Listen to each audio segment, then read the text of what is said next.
अपना पगला के होई दिलवा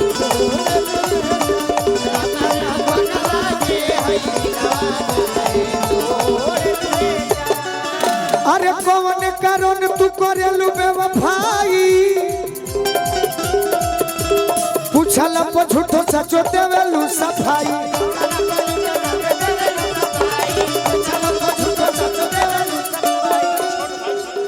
चित्रंजन भाई आशीर्वाद दी है तब नु जन्म के छोट भाई हवे अतना बदल जइबुए हो हर जाई सोचल को लगेला करे जा फट जाई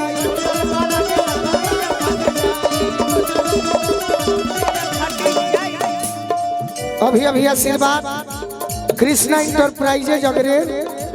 अमन मेहता जी गोविंदा मेहता जी आशीर्वाद दिले बनी बार बार प्रणाम करो ए रूपा रीतिका हेने आवो हो मोहिनी के देखनी हा गायब हो गइल का अरे दोसरा के ओढ़नी ओढ़लुए जा दोसरा के ओढ़नी ओढ़लुए जा आज अतिथि कलाकार में का भी आई गोलू भैया अतिथि कलाकार में का भी आई बहुत अच्छा बाबा की ये पर ध्यान दो अरे दोसरा के ओढ़नी अरे बाप रे बाप जरूर तोर कहू आपन होई तबे हमारा आशीर्वाद देता रू अरे की दोसरा के ओढ़नी अरे ओढ़लुए जा नाचत नाचत आशीर्वाद दो तो अपना पगला के होई दिलवा कहे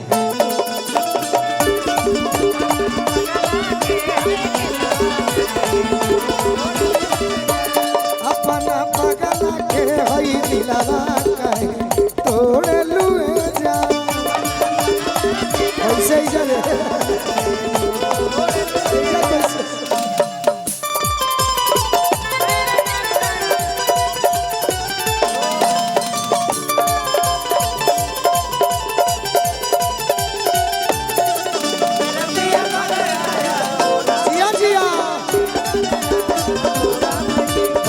चले पतर की अपना पगला के होई दिलवा अपना पगला के होई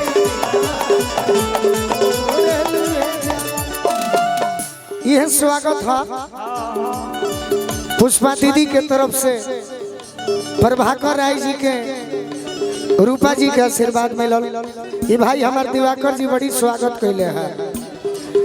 अरे कौन कारण तू करेलू बेवफाई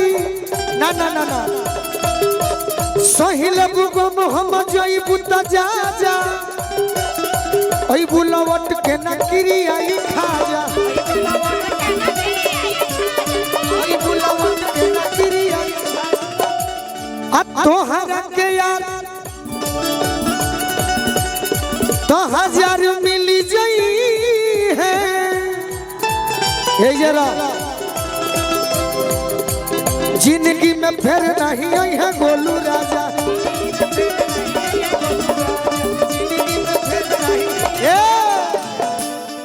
अरे के करा कराना भाई मंटू भैया के छोट भाई के तरफ से अरे की आंसू के करानावा अब छोड़े लुए जा अपना पगला के होई दिलवा कहे तोड़े लुए जा अपना पगला के होई दिलवा कहे तोड़े लुए जा अपना पगला के होई दिलवा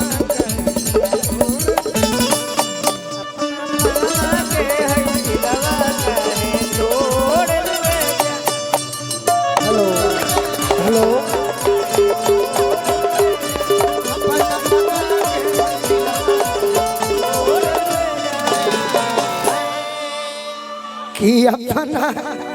पागल के होई अरे दिलवा का तोड़े लुए जाने एगो होली के सुने हाथ उठाई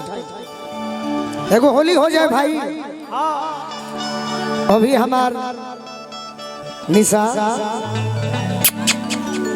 है ने आवा ताहर स्वागत है बस थोड़ी सी जाके अरे हाय गोरिया रे भूला जइबू भाई हर के मेला में रनिया रे भूला जइबू भाई हर के मेला में नया नहर अभी कन्या बाट मैहर जाई के काहे जिद करत नया नहर अभी कन्या बाट मैहर जाई के काहे जिद करत तारो हमारो के डालपुर गोरी हमारो के डालपुर गोरी झूठहू के झमे अरे है झूठहू के झमेला में। अच्छा आओ बोलू भैया हमारे खड़ा बड़े हम गावल नहीं की चाहत हम गावे खातिर बिल्कुल नहीं किया आप लोग के आशीर्वाद से हम बहुत गाइला बहुत प्रोग्राम करीला हमरा उसे कोनो दिक्कत नहीं के आई भाव बा अरे है रनिया रे भूला जइबू मई अरे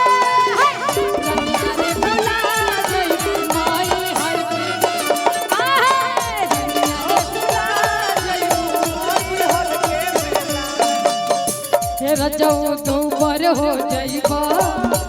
तू बर हो जाइबा ए तू बर हो जाई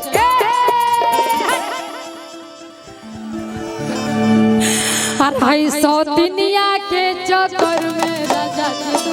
अरे सौ दुनिया के चक्कर में राजा जी तू बर हो जाइबा भाई सौ दुनिया के चक्कर में राजा जी तू बर हो भाई सौ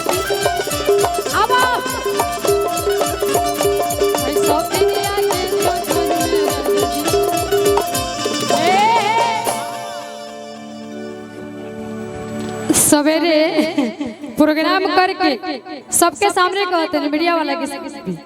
सवेरे चल के खाए नाश्ता चाय पानी सब पी के जाएंगे तब असली भाई तू